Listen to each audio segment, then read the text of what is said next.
Hello mga idol, please like, share and subscribe for more novel stories to uploads. Diyos ng Digmaan, JC Entertainment. Kabanata 11:11. Nagkakamali ka. Hindi ako mabait o mapagbigay. Ikaw ang aking mapapangasawa at ang basurang ito ay natulog sa iyo. Kung hindi ko siya binugbog hanggang mamatay ngayon, hindi ako si Wilton Norton. Bamaha ang galit sa mga ugat ni Wilton at puno ng galit ang kanyang mga mata. Shirley Lancaster, masyado akong mabait sa iyo noon at binaliwala mo ang kabaitan ko. How dare you sleep with another man, such reckless behavior. Hindi ako natatakot sa pamilya Lancaster. Huwag mong kalimutan, ang pamilya Lancaster ay isang third class na pamilya dito, at ang Norton family ay second class. Walang magagawa ang third class sa second class. Tahol ni Wilton habang masamang nakatitig kay Shirley. I'm sorry, Jack. Hindi ko inaasahan na magiging ganito ang mga bagay-bagay. Baka sa mukha ni Shirley ang takot nang marinig ang mga salita ni Wilton. Nagsimula siyang mag-isip kung sasabihin ba niya o hindi ang totoo sa kabilang partido.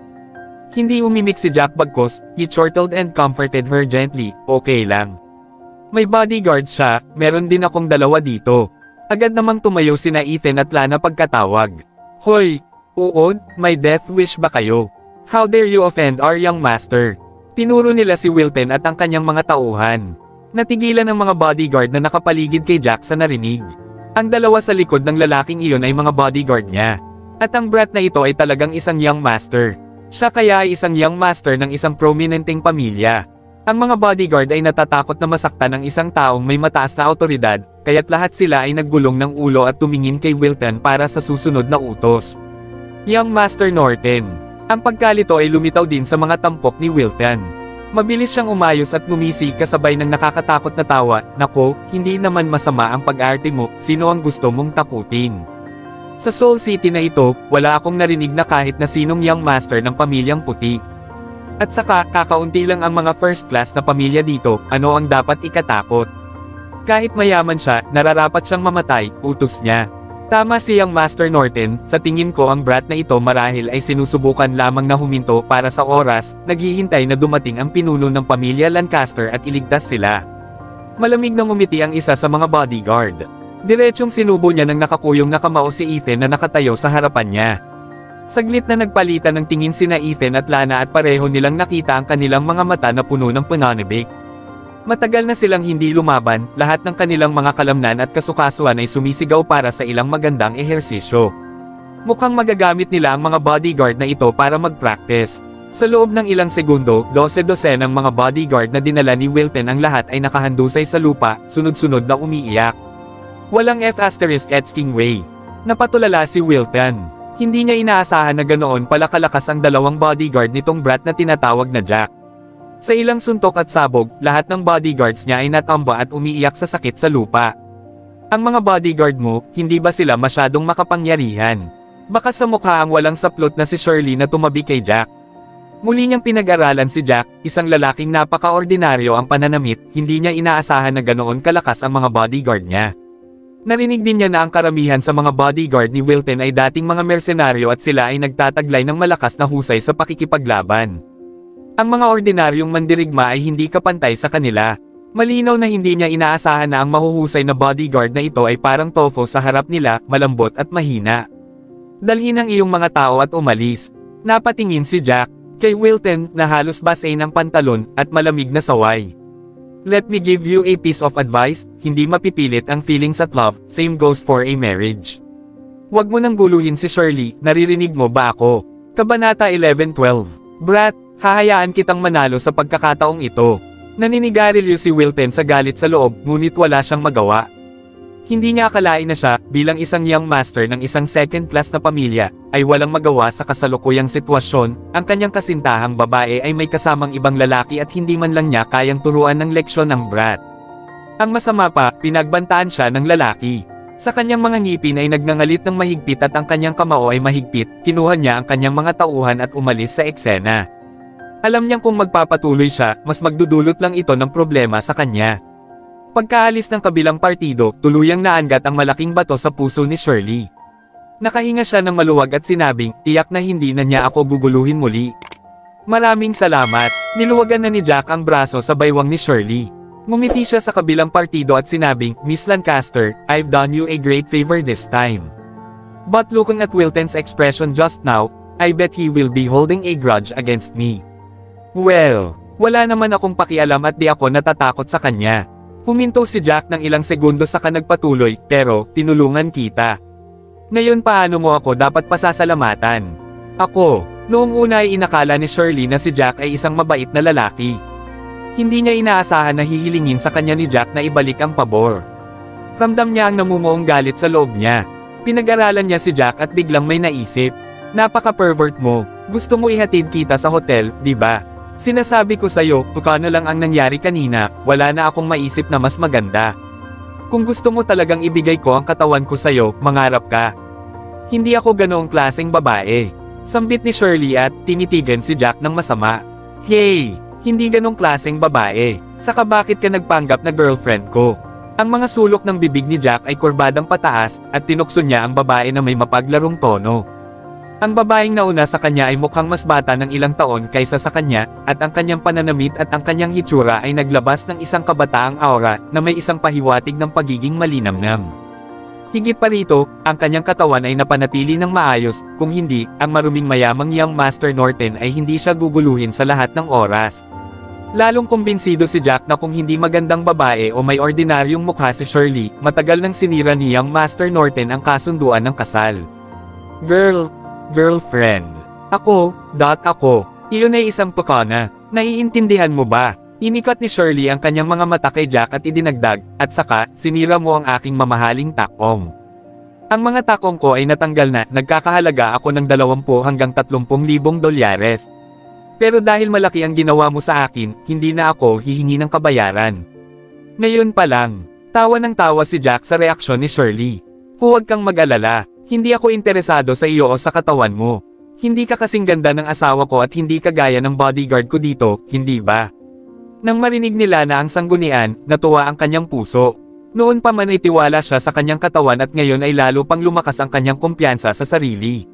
Bagamat alam niyang kaakit-akit at well-maintained ang kanyang katawan na halos imposibleng magsabi ng negatibong komento tungkol dito, nang marinig niya ito mula kay Jack, iba ang kanyang naramdaman.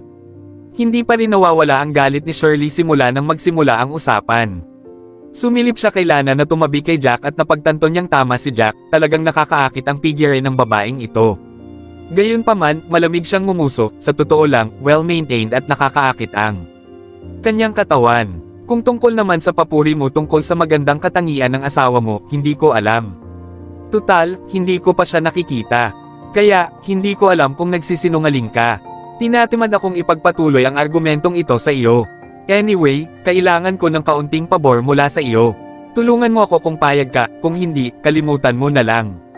Nagkibit balikat si Jack at nagtanong, gusto kong malaman kung alin ang ilan sa mga sikat na tindahan ng hibal na gamot dito. Mas mabuti yaong marami at kumpletong mga gamot. Ito ba ang hinihingi mong pabor? Bahagyang napadila si Shirley sa pabor ni Jack. Gusto lang niyang magtanong tungkol sa mga tindahan ng herbal na gamot sa Soul City. Napakasimpleng pabor. Kabanata 11:13. Hindi rin nakaimik si Jack. Tumawa siya ng mapait para basagin ang awkward na atmosphere. Young lady, do you really think that I would like you to repay me with your body? Bagamat maganda ka tulad ng sinabi ko, hindi ako interesado sa iyo, kaya huwag kang magpakatanga. Ano, lokohin mo ang sarili mo. Ituloy mo ang pangarap mo. Hindi ako komportable nang ipinulupot mo ang braso mo sa bewang ko. Umikot ang galit sa loob ni Shirley habang nagsasalita. Siya ay itinuturing na isa sa mga pinakamagandang babae sa Soul City at palaging maraming mga lalaki ang nahuhumaling sa kanya. Talagang hindi niya inaasahan na ang brat na ito ay hindi interesado sa kanya, tsaka, 2 beses na nitong sinabi iyon sa mukha niya. Iyon ay tulad ng isang sampal sa kanyang pagpapahalaga sa sarili. Pagkatapos sabihin ang pangungusap na iyon, tumingin siya kay Jack at inisip ang pangyayari kanina, nagalit si Jack kay young Master Norton na tulungan siya. Kaya pinalambot niya ang kanyang tono at sinabing, bueno. Nagkataon na pamilyar ako sa itinanong mo. Paano ito, pumunta tayo sa tindahan na iyon at bilhan mo ako ng isang pares ng sapatos bilang kabayaran sa aking nabasag na takong, at pagkatapos ay dadalhin kita sa iba't ibang sikat na tindahan ng gamot. Maganda ba iyon? Agad namang nagningning ang mga mata ni Jack nang marinig ang plano nito. Hehe, magiging perpekto iyon. Kung tutusin, hindi tayo pamilyar sa lugar na ito. Pero, may isa pa akong hiling. Wala akong sapatos ngayon, at sa palagay ko ay hindi mo gustong maglakad ang isang magandang babae sa mall na nakayapak, di ba? Kaya kailangan mo akong ihatid doon. Sa ganitong paraan, maipapakita mo rin ang iyong sinseridad sa akin. Mungkahi ni Shirley na may nakaplaster na evil smile sa mukha. Ako, hindi maganda ang mukha ni Jack sa hiling na ito. Ilang pawalang na linya ang nabuo sa pagitan ng mga kilay ni Shirley nang makita niya ang hindi pagpayag sa mukha ni Jack. Ano bang problema? Ako ay itinuturing na isang magandang babae na may maaliwalas na aura. Ang daming lalaki dyan na naghihintay ng pagkakataong tulad nito. Ihatid mo lang ako sa mall, bakit nag-aalangan ka pa? She said in an exasperated tone. Kilala mo ba kung sino siya? How dare you let him carry you? Hindi ka ba natatakot sa kamatayan? Si Lana, na nakasaksi sa buong palitan, ay hindi na nakatiis na makita itong magpatuloy. Si Jack ay ang Supreme Warrior, paano niya hihilingin kay Jack na buhatin siya? Katawa-tawa. In her point of view, because of Jack's good-looking features, Shirley must have fell in love with him at first sight, saka lang siya humiling ng katawa-tawa na lapitan si Jack. Marahil, hindi alam ng babaeng ito kung nasaan ang mga sikat na mga tindahan ng gamot. Gayunpaman, mabilis na sinulyapan ni Jack si Lana, senyales na itikom niya ang kanyang bibig. Tila, natakot si Jack na hindi niya sinasadyang malantad ang kanyang pagkakakilanlan bilang Supreme Warrior. Sino siya kung ganoon? Hindi ba siya si Jack White? Hindi ako naniniwala na mamamatay ako dahil lang sa binuhat niya ako sa kanyang likod. Alis na tayo. Tumingkayad si Jack na walang magawa. Shirley smiled and jumped on Jack's back, and said to Lana, "Ikaw, tulungan mo akong buhatin ang malita ko. Simpleng gawain lang at dapat gawin ng bodyguard, di ba? At hindi mo naman ako papayagang buhatin ng young master mo ng sabay para bitbitin ang malite, di ba?" Binuhat ni Jack si Shirley at humakbang patungo sa direksyon ng malaking shopping mall sa kabila ng stress. Sumunod sila na sa likuran nila na may galit na galit. Kinuyam niya ng mahigpit ang mga kamao niya at sinampal si Shirley ng ilang beses, pero sa imahinasyon lang niya. Hayaan mo, Lana, responsibilidad ng isang lalaki ang pagdadala ng malita. Napatingin sa mainit at kumukulong mukha ni Lana, agad na lumapit si Ethan at hinayla ang malita. Nga pala, Lana, huwag mong sabihin, gusto mo ang aming guro. Mahinang bulong ni Ethan. Huwag kang magsalita ng walang kaparerekon. Sinaman siya ni Lana ng nakakamatay na titig. Nakakatakot kaya naramdaman ni Ethan ang panginginig sa kanyang gulugan. Kabanata 11:14. Maya-maya, dumating na si Jack sa mall kasama si Shirley sa likod. Pulang-pula ang mukha ni Shirley habang nasa likod ni Jack. Ang lalaking aura na inilabas ni Jack ay naging dahilan ng kanyang labis na kaba. Hindi niya alam na ang lalaking ito, na nagpagalit sa kanya, ay magbibigay sa kanya ng ganoong damdamin. Hoy, mabigat ba ako? Napaisip si Shirley at sadyang humiling na gumaan ang pakiramdam. Ayos ka lang. Dismissed ni Jack perfunctorily sa ilang salita. Binuhat niya si Shirley sa isang shoe shop na nakita niya sa harapan. Oo, sigurado ka bang gusto mong bumili ng 2 pares ng sapatos? Siyempre, nasira mo ang sapatos ko. Hindi mo ba alam ang tungkol sa dobleng kabayaran? Hinabol ni Shirley ang maselang bibig at mayabang na sabi. Sige, doble. Mapait na ngumiti si Jack. Oh, my cousin. Are you in a relationship? Nang matapos silang magsalita, isang batang babae na sumusubok ng sapatos sa tindahan ay agad na tumakbo nang makita niya si Shirley. Idinilat ng dalaga ang kanyang mga mata at halos lumuwa ang kanyang mga eyeballs mula sa kanyang mga socket dahil sa labis na pagkagulat. Bitawan mo, ibaba mo ako ngayon. Pulang-pula ang mukha ni Shirley at gusto niyang magtago sa ilalim ng lupa. Siya ay ganap na hindi makapagsalita. Ang gusto lang niya ay bully si Jack, hindi niya alam na makikita sila ng kapatid ng kanyang nakababatang pinsan. Hindi rin inaasahan ni Jack na may makilala siyang pamilyar kaya agad niyang ibinaba si Shirley. Pinsan, boyfriend mo to. Napakaganda talaga ng taste mo, ang gwapo niya talaga. Inggit ako. Tiningnan ng dalaga si Jack mula ulo hanggang paa habang naglalakad at masayang sinabi. Anong pinagsasabi mo? Hindi ko siya boyfriend. Inilibot ni Shirley ang kanyang mga mata sa magandang babae sa kanyang harapan bago sinabi. Willow, so nice to meet you here. Wala akong ideya na makakabangga kita kaagad pagkadating ko dito. Oo, pinsan. Ang ganda ng coincidence. Kung hindi dahil sa pagkakataong ito, hindi ko makikita ang matamis na interaksyon mo at ng boyfriend mo. Nakangiting sabi ni Willow. Huwag ka nang mag-deny. Haha, kung hindi mo to boyfriend, bakit ka buhat-nuhat niya sa likod? Pinsan, wala kang dapat ikahiya.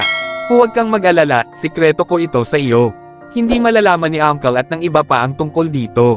Masayang sabi ni Willow. Hindi nagtagal ay may naisip siya at nagdagdag. O sige, nandyan pa si Wilton. Hindi niya rin alam ang tungkol dito. Nasira ng lalaking ito ang sapatos ko kaya. Hiniling ko sa kanya na buhatin ako at bayaran ako. Kung hindi ka naniniwala sa akin, maaari mong tanungin siya.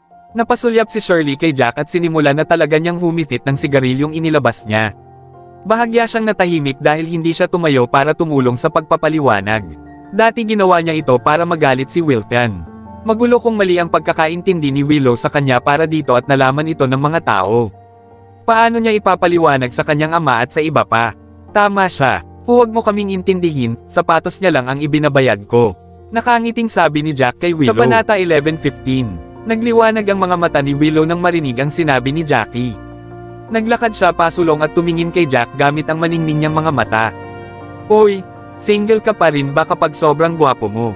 Since hindi ka naman boyfriend ng pinsan ko, paano kung boyfriend ko? Kahit hindi ako kasing ganda ng pinsan ko, hindi rin naman ako nagmumukhang masama. Bukod doon, bata pa ako at hindi pa ako lumaki sa buong potensyal ko. I'm sure that I will be even prettier in another 2 years. Ano sa tingin mo? Bahagyang kumaibot ang sulok ng bibig ni Jack. Hindi niya akalain na isang batang babae na nasa edad 18 ang magtapat ng nararamdaman sa kanya. Bukod doon, ito ang unang beses na nagkita sila. Napaka-proactive na ba ng mga babae ngayon? Bata, itigil mo na ang panggugulo. Hindi ako taga Soul City at nandito lang ako para magsagawa ng ilang mga gawain. Nagkataon na kailangan ko ang tulong ng iyong pinsan para sa isang bagay. Napangiti ng walang magawa si Jack at sinabi kay Willow. Willow pursed her lips unhappily and said, ang boring naman nito. Ang ganda ko pero tinatanggihan ako. Ang insensible mo talaga. Mas mabuting pumili na ng iyong sapatos dali. Hindi napigilan ni Shirley na matawa nang makita kung paano tinanggihan si Willow. Lumingon siya at nagsimulang maghanap ng sapatos niya. Kinausap niya si Jack pagkatapos niyang pumili ng 2 pares ng sapatos. Hoy Jack, hindi mura itong 2 pares ng sapatos ko. 10,000 ang halaga. May pera ka diba? Magkano lahat, pati sa kanya? Magbabayad ako gamit ang card. Nakangiting sumulyap si Jack kay Willow na nasa tabi nila. Direkta niyang iniabot ang kanyang bank card sa tindera. Okay, sir. Tuwang-tuwa ang tindero at pumunta siya upang ayusin ang mga benta. Parang may nakilala siyang mayamang tao ngayon. Oh wow, guwapo. Napaka-generous mo talaga. Gusto ko talaga ang mga lalaking mapagbigay na tulad mo. Hi, ayaw mo talagang i-consider na makipagrelasyon sa mga batang babae na tulad ko. Baka mabigyan kita ng experience ng kakaiba. Masayang sabi ni Willow nang makitang binayaran na rin ni Jack ang sapatos niya. Willow, wala akong ideya na nagsimula kang mag-isip tungkol sa mga bagay na iyon kahit na napakabata mo pa. Kung tutusin, hindi pa kita nakitang napaka-proactive sa nakaraan. Hindi na napigilan ni Shirley at napatawa siya nang makita ang kinikilos ni Willow. Anong alam mo, bihira lang akong makakilala ng ganyang kagwapo. Bukod doon, ibang aura ang nakikita ko sa kanya. Ibang-iba siya sa iba pero hindi ko mailarawan. Feeling ko, para siyang hari kapag nakatayo. Inilibot ni Willow ang mga mata kay Shirley at sinabing, Pases, napakataas ng appraisals mo sa kanya. Ngumiti ng mapait si Shirley bago siya nagpatuloy sa pagsasalita. Tara, kailangan na nating umalis. Dadalhin ko kayo sa botika para tingnan. Oh my, nandito kayo para bumili ng gamot. May malubhabang may sakit. Agad na sabi ni Willow nang marinig ang usapan nila. Ang isa sa mga kaklase ko ay may lolo na isang bihasang tradisyonal na doktor at ang kanyang mga kasanayan sa medikal ay medyo mahusay. Gusto mo bang dalhin kita upang makilala siya? Hilingin sa matanda na tingnan ka. Haha, hindi na kailangan iyon dahil alam namin kung paano gamutin ang pasyente. Kulang lang kami sa ilang halamang gamot at mahirap makuha ang mga halamang ito kaya pumunta kami dito para tingnan. Natatawang sabi ni Jack. Maya-maya, umalis na ang grupo ng mga tao. Gayunpaman, mabilis na dumaan ang ilang sasakyan at huminto sa gilid ng kalsada. Shirley, kailan ka pa pumunta dito? Buti na lang nakita ka namin o mahirap talagang hanapin ka. Naglakad si Master Lancaster kasama ang kanyang mga bodyguard, butler, at isang binata nang makita niya si Shirley. Nagsalita siya na may malamig na ekspresyon sa mukha. Sinabi niyang Master Norton na mayroon kang kasintahan. Sinulyapan niya si Jack pagkatapos niyang magsalita at nagpatuloy sa pagsasalita habang dumilim ang mukha niya. Ang lalaking ito ba ang nobyo na binanggit niyang Master Norton? Kabanata 11:16. Pare, alam mo namang hindi ko matiis ang lalaking iyon. Dahil namatay na ang lolo ko at namatay din ang lolo niya noong nakaraang taon, hindi na mahalaga ang marriage agreement natin. Mabilis na sumulong si Shirley at hinawakan ang kamay ni Xavier Lancaster, na kumikilos ng mapang-akit, at saka, alam mo na hindi maganda si Wilton. Ilang beses ko siyang nakilala na pumapasok sa mga kwarto ng hotel kasama ang iba't ibang magagandang babae. Sa tingin mo ba nandoon siya para pag-usapan ng mga bagay na may kinalaman sa negosyo? Mula sa kung paano sila kumilos, tiyak na nandoon sila para sa kasiyahan. Napatingin si Xavier kay Jack na may pagdududa habang bumubuntong hininga, kahit anong mangyari, hindi ka basta-basta makakahanap ng tao, di ba? Ano ang pangalan ng lalaking ito? Siya si Jack White. Nahihiyang ngumiti si Shirley at nagpatuloy, pare, ngayon ko lang siya nakilala, at sinadya kong sabihin na boyfriend ko siya para guluhin si Wilton. Gusto kong sumuko siya, at mas magiging madali ang mga bagay kung gagawin niya. Haha, masyado ka bang nanunood ng drama? Natatawang sabi ni Xavier, his outburst stunning Shirley. Hindi mo ba alam kung anong klaseng tao si Wilton? Hindi siya isang taong maaari mong masaktan. Bagamat hindi kita gusto, para pakasalan siya, nagmula siya sa isang pangalawang klaseng aristokratikong pamilya. Hindi lang mayaman ang pamilya niya, pero kasama namin sila sa marami sa aming mga proyekto. Hinayaan ni Xavier na lumubog iyon bago siya nagpatuloy, tumawag na si Wilton at hiniling sa iyo na maghanda para sa kasal sa loob ng 2 araw. Ipinapadala niya ang mga imbitasyon ngayon, at i-redraw niya ang lahat ng kanyang puhunan sa mga proyektong pinagtutulungan namin kung hindi mo siya pakakasalan. Alam mo ba ang kahihinatnan? Ano? Naguguluhan, natahimik si Shirley nang maramdaman niyang umiinit ang kanyang ulo. How's that possible? Uncle, ano ang iniisip ni Wilton? How could he act that way?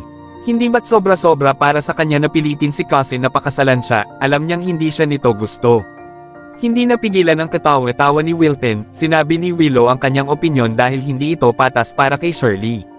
Hindi ba mapupunta si Shirley sa mga mapanganib na lugar kung sakaling magpapakasal siya sa kanya ng totoo? Magkakaroon ba siya ng kahit isang mapayapang araw?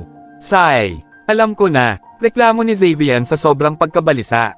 Gayunpaman, mawawalan kami ng malaking pondo kung muling i-redraw nila ang kanilang puhunan. Malaki ang mawawala sa amin noon. Bukod doon, kailangan naming bayaran ang mga parusa sa iba pang mga may-ari ng negosyo, at iyon ay isang malaking halaga. Ang aming pamilya ay tapos na kapag nangyari ang lahat ng iyon.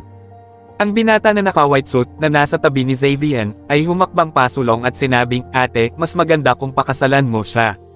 Kung tutusin, you're bonded by a marriage agreement. Kung hindi mo siya pakakasalan, hindi lang magiging unstable ang third-class aristokratikong pamilya natin, kundi mahuhulog din tayo sa bangkarota. Namula ang mga mata ni Shirley at hindi makapaniwalang tumingin sa kapatid na si Hendrix Lancaster. I can't believe you had the heart to say that, Hendrix. Hindi mo ba alam na sira na ang buhay ko kung pakakasalan ko siya? Sa tingin mo ba ay mabuting tao si Wilton kapag nakakaisip siya ng mga walang hiyang paraan para banta kayo? Sa tingin mo ba magiging mabuting asawa siya? Ang sumunod na sinabi ni Hendrix ay nagpabalik-balik sa gulat ni Shirley. Pero sister, sino ang magpapakasal sa kanya kung hindi? Mayaman at makapangyarihan siyang Master Norton. Kung pakakasalan mo siya, lalo pang lalakas ang ating mga pamilya dahil magtutulungan tayo. Hindi lang mapapalakas ang ating posisyon bilang isang third-class na aristokratikong pamilya, ngunit maaari tayong maging isang pangalawang klaseng aristokratikong pamilya sa lalong madaling panahon. Naniniwala ako na tataas natin ito sa loob ng ilang taon. Naku, mamamatay na lang ako sa galit ngayon. Paano mo naiisip ang ganyan, Hendrix? Haha, ipagwawalang bahala mo ang aking kapakanan para sa pag-unlad ng pamilya Lancaster sa hinaharap. Namutla ang mukha ni Shirley sa galit at galit na tinitigan sila. Anak, huwag kang masyadong mag-alala dyan, pangungumbinsi ni Xavier. Ginagalit mo ng husto si Wilton sa pagkakataong ito. Hindi lang ito ang pinagbabantaan niya sa atin. Hanggat hindi mo siya pakakasalan sa seremonya ng kasal na inihanda niya sa loob ng 2 araw, magdadala siya ng mga lalaki at dadalhin ka. Baka atakihin pa niya tayo. Alam mo namang kakilala niya ang isang 7-star King of War, at talagang maganda ang relasyon nila. Kabanata 11:17. Natigilan si Shirley nang marinig niyang lalabanan ni Wilton ang kanyang mga magulang, na paatras siya ng 2 hakbang sa kanyang pagkabigla. Halika na, ate, bumalik na tayo. Dapat kang magpahinga ng mabuti ngayon at maghanda sa pag-iisip para ikasal ka na sa loob ng 2 araw, sabi ni Hendrix, may tipid na ngiti sa kanyang mukha. Hindi mo hahayaang lipulin ng 7 star na King of War ang buong pamilya ng Lancaster, hindi ba? Hindi ko akalain na si Wilton ay magiging isang bastard na gagawin niya ang mga ito para lang pakasalan ako. Malamig nang umiti si Shirley at tumingin kay Xavier sa kanyang harapan at umungol, kasalanan mo ang lahat. Sinabi ko sa iyo na mas mabuti kung bawasan mo ang pakikipagtulungan mo sa pamilyang Norton at para hindi ka masyadong gumawa ng mga proyekto. Anong ginawa mo? Hindi ka nakikinig sa akin at nagpumilit na gawin ang mga proyektong malaki. Haha, ginawa mo iyon para lang kumita ng mas maraming pera. Nakikita mo ba kung ano ang nangyayari sa iyong anak ngayon? Natitirang bahagi ng kanyang buhay. Sigh. Alam kong ako ang may kasalanan dito, anak, at dapat sa simula pa lang ay nakinig na ako sa iyo, pero wala akong choice. Alam kong masunurin kang bata. Hindi ka nalang tatabi at titingin habang nalipol ang pamilya Lancaster, di ba? Halatang walang magawa si Xavier at nagmamakaawang tumingin kay Shirley. Pinag-isipan ito ni Jack at nagtanong, sigurado ka bang may gagawing masama ang 7 star na King of War para sa taong iyon? Siyempre, malapit talaga ang King of War na ito kay Wilton. Maraming tao ang humingi ng tulong sa kanya para mawala ang kanilang kompetisyon. Gagawin niya ito basta't binabayaran siya ng mga tao ng sapat na pera. Dapat mabilis kayong umalis sa Soul City, sabi ni Shirley. Maraming master ang pamilyang Norton, at mamamatay na kayo sa susunod na makita kanila kung isasaalang-alang mo kung paano mo sila nasaktan ngayon. Baka nagpapadala sila ng mga taong naghahanap sa inyo ngayon. No way! Hindi ako babalik hanggat hindi ko nakukuha lahat ng herbs na kailangan ko. Kalmadong ngumiti si Jack at nilagay ang mga kamay sa likod niya. Mukha pa rin siyang walang pakialam. Para sa kanya, ang nangyari ay parang pakikinig sa isang kwento. Parang walang kabuluhan ang 7 star na hari ng digmaan at ang pamilyang Norton, halos banta sa kanya. Pare, dapat na kayong bumalik.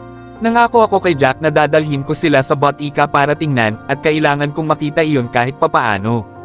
Napangiti ng mapait si Shirley at hinayla ang kanyang bagahe. Tulungan mo akong ibalik ang bagahe ko. Huwag kang mag-alala, hindi ako tatakas. Gagawin ko ito para sa pamilya Lancaster. Sige, tumanggaw si Xavier at hindi nagtagal ay umalis kasama ang kanyang mga tao. Miss Shirley, balak mo talagang isakripisyo ang sarili mo para sa pamilya Lancaster. Lumakad sila na at nagtanong nang makita kung paano napuno ng kawalan ng pag-asa ang mga mata ni Shirley. Kabanata 11:18. Isang mahinang ngiti ang ibinigay ni Shirley. Ano pa ba ang magagawa ko? Hindi ko naisip na gagawin kong ganito si Wilton kapag ang orihinal kong plano ay paalisan siya. Wala akong ibang paraan para malutas ito, ngayon na gumagamit siya ng mga paraan para takutin ako. Napangiti siya ng mapait at bumulong, never mind, hindi ko na dapat masyadong isipin iyon. Baka maganda ang pakikitungo niya sa akin kapag ikinasal na kami. Bagamat inaaliw niya ang sarili sa mga kaisipang ito, alam na alam ni Shirley na playboy si Wilton. Paano niya ine-enjoy ang mga araw niya pagkatapos nilang ikasal? Nangyayari ba ito sa loob ng 2 araw? Baka matulungan ka namin, kaya huwag kang masiraan ng loob, lumapit si Jack at walang pakialam na nagsalita. Ikaw, natigilan si Shirley. Pagkatapos ay umiling siya na may mapait na ngiti sa labi. Paano ninyo ako matutulungan? Ang mga bodyguard na sinama ni Young Master Norton ngayon ay mga regular lang, ngunit marami silang mga master sa kanilang pamilya.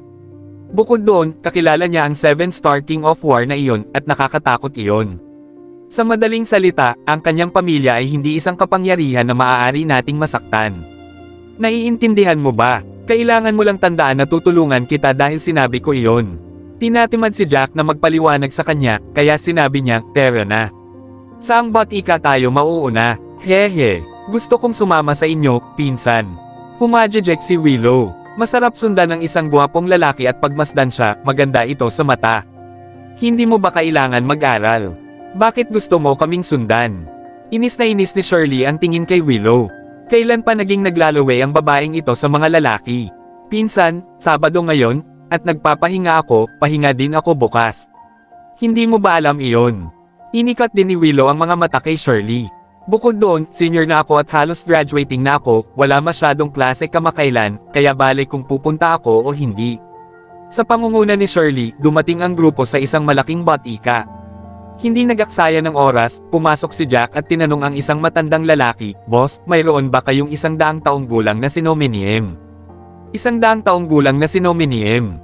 Haha, Pinatatawa mo ba ako, binata? Paano ako magkakaroon ng ganyan dito? Mayroon akong ilang 10 taong gulang at mayroon din akong ginseng, wolfberries, at Angelicus na 100 taong gulang. Kailangan mo ba ang mga ito? Tumawa ang matanda, hindi ko akalain na nag-e-exist ang item na binanggit mo. Ang 100 taong gulang na sinominium ay magiging isang kayamanan sa mga kayamanan. Hindi mo ito mabibili ng walang 10 milyon. Nagdilim ang mukha ni Jack nang marinig niya ito, ang paghahanap ng sinominium ay isang mahirap na gawain pagkatapos ng lahat. Ang gayong bagay ay talagang isang bihirang kayamanan. Habang nag-iisip pa, nagtanong si Jack, paano ang Snow Lotus? Old sir, meron ba kayo dito? Meron po, sabi ng matanda. Natuwa si Jack, excited na nagtanong, magkano? Pangalanan ng presyo mo, at ibibigay ko. Gayunpaman, mapait na ngumiti ang matanda. Sir, hindi pa po ako tapos magsalita. Meron po ako, pero kabibili lang po ng isang babae. Oo, binili po ito ng kasambahay ng pamilya Zimmer, kaya medyo huli na po kayo, at wala na po akong magagawa. Hindi ko po ito kayang ibenta sa inyo kahit gaano pa kalaki ang pera na maibibigay ninyo sa akin. Labis na nadismaya si Jack nang marinig niya ito. Gayunpaman, naisip niya ito at agad na nagtanong. Oh, tama, gaano katagal umalis ang kasambahay? Kakaalis lang niya ilang minuto ang nakalipas, sagot ng matanda. Talaga, Tara, pumunta tayo sa pamilya Zimmer ngayon. Kabanata 11:19. Nakita ni Jack ang isang sulyap ng pag-asa nang marinig niya ang sinabi sa kanila ng may-ari ng botika. Agad na sumakay ng taxi ang grupo patungo sa mansion ng pamilya Zimmer. Gayunpaman, napatigil si Jack at ang kanyang grupo nang makarating sila sa pasukan. Kayo ba ay? Tanong ng isa sa mga bodyguard. Oo, ako ang batang miss ng pamilya Lancaster, Shirley Lancaster. Gusto kong humiling ng pagpupulong sa master ng pamilya Zimmer, magalang na bati ni Shirley sa kabilang partido. Pinaalalahanan niya si Jack na maging maganda ang ugali nito bago sila dumating. Ang pamilyang Zimmer ay isang first-class na aristokratikong pamilya sa Soul City, at maging ang pamilyang Norton ay hindi nang ahas na saktan sila, lalo pa ang pamilya Lancaster. Gayunpaman, naniniwala siya na hindi magiging problema kung hihilingin niyang makilala ang kanilang Panginoon ng pamilya batay sa kanyang karangalan. Oh, ikaw pala Miss Shirley. Sumulyap ang bodyguard kay Shirley at nakangiting idinagdag, how about this, Miss Shirley, bakit hindi ka bumalik bukas? I'll inform my master tonight and you just need to come over tomorrow. I'm sorry, but it's not possible to meet him today. Hindi ba natin siya pwedeng makilala ngayon? Bakit hindi? Nagtataka si Shirley kung ano ang nangyayari. Alam niyang kailangan ni Jack at ng iba pa ang Snow Lotus, at kung babalik sila kinabukasan, maaaring ginamit na ng pamilyang Zimmer ang Snow Lotus. Pumunta sila sa Zimmer sa pag-asang nasa tamang oras sila. May isang kilalang doktor dito sa amin ngayon. Siya ay isang marangal na hari ng digmaan, at ginagamot niya ang aming matandang ginang ngayon. Paliwanag ng bodyguard. Papasukin muna tayo, nagmamadali tayo. Baka hindi tayo makapasok kapag may late tayo. Nagdilim ang mukha ni Jack dahil wala ng oras para mawala. Saan siya makakahanap ng pangalawang Snow Lotus kung ito ang ginamit? Ito ay isang bihirang bagay at hindi madaling makahanap ng isa, kaya kailangan niyang makuha ang kanyang mga kamay dito. Gayunpaman, hindi niya ito kukunin o aagawin sa kanila. Sino ka? Hindi mo ba narinig ang sinabi ko kanina? Magalang kami sa kanya dahil siya si Miss Shirley.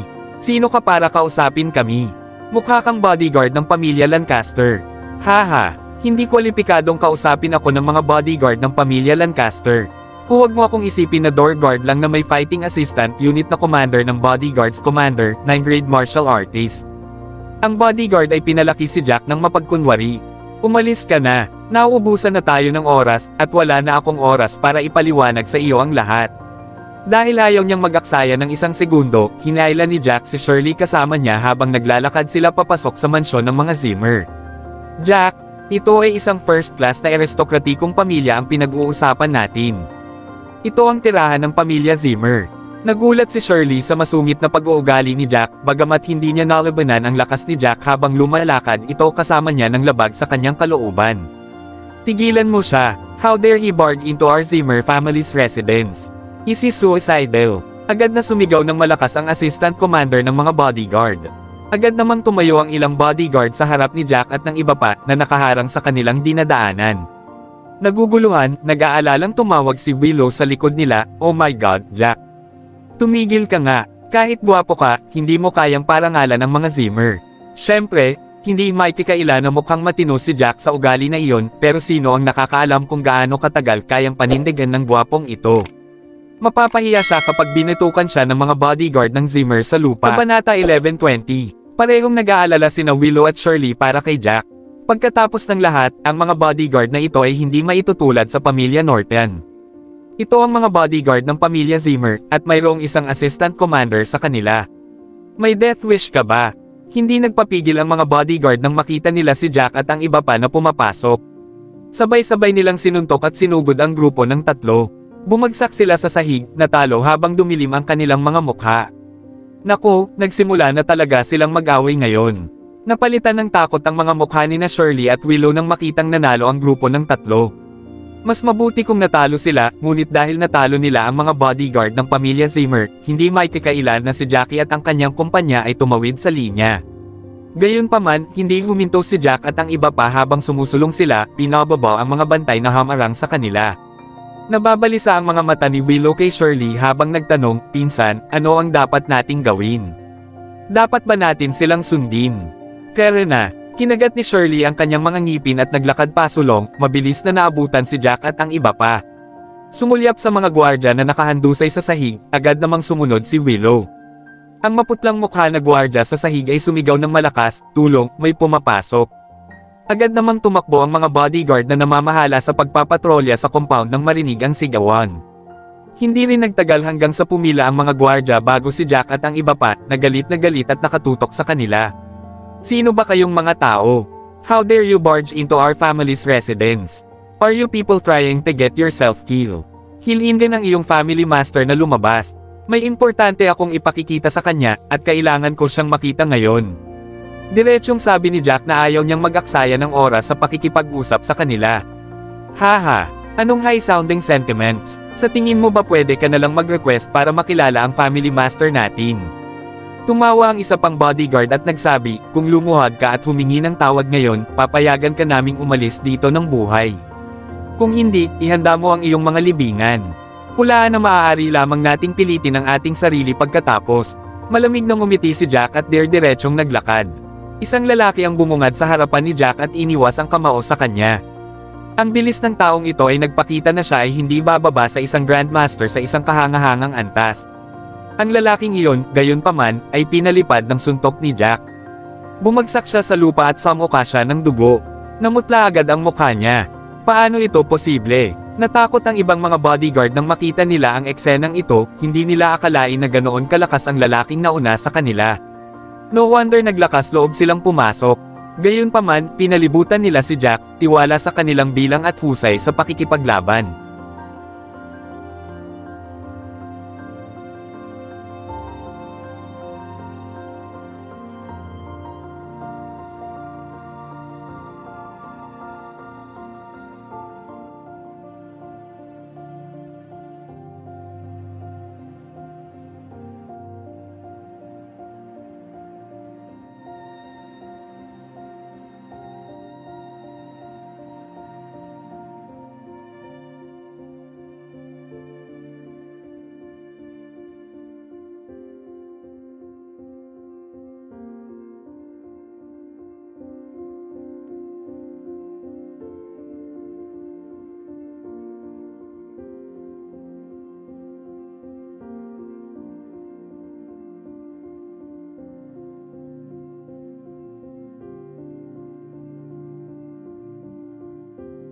Please subscribe and hit the notification bell for more novel stories. JC Entertainment.